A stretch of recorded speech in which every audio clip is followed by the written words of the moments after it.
नमस्कार दोस्तों, मैं आपका व्यक्तकर्ता पुनीत ठक्कर आपके सामने प्रस्तुत कर रहा हूं आज का अभिव्यक्ति का विषय लोकसभा चुनाव 2024।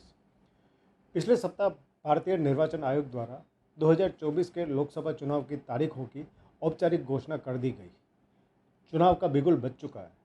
चुनाव की आधिकारिक घोषणा से पहले ही राजनीतिक दलों ने अपने अपने उम्मीदवारों की सूची जारी करना शुरू कर दिया था। ऐसे में राजनीतिक दलों ने चुनाव को लेकर अपनी तैयारियां शुरू कर दी हैं, लेकिन क्या हम सभी लोग चुनाव में वोट देने के लिए और अपने अधिकार का प्रयोग करने के लिए सज्ज हैं? क्या हमने कभी ये सोचा है कि राजनीतिक दलों ने दोहरे शब्दों का प्रयोग कर हमें गुमराह किया है? एक तरफ कहा जाता है कि हमें संविधान के अंतर्गत वोट देने का अधिकार दिया गया है और दूसरी तरफ ये कहा जाता है कि हम सभी मतदाता हैं।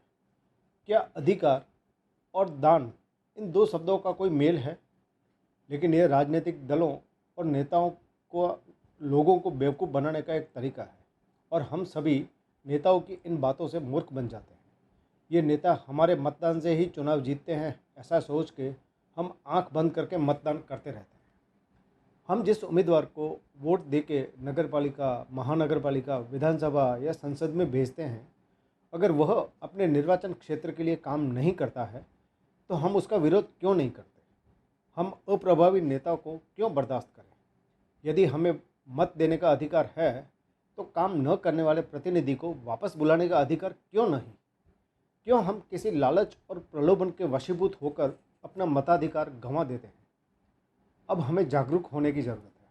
हमें आँख खोलकर, कान खोलकर, सोचकर, समझकर अपने संवैधानिक अधिकार का वहन करना है।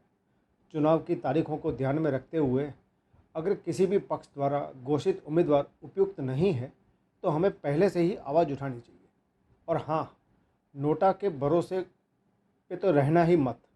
नोटा का भरोसा करने का सोचना भी मत, क्योंकि नोटा हमारे हाथ में दी हुई बिना धार वाली तलवार है। यदि हम सभी अपने मतदान के अधिकार का पूर्ण रूप से प्रयोग करें और मतदान की 100% मतदान करने के लिए प्रतिबद्ध होंगे, तभी हम एक सच्चे और अच्छे उम्मीदवार को प्रतिनिधि के रूप में संसद में भेज सकेंगे।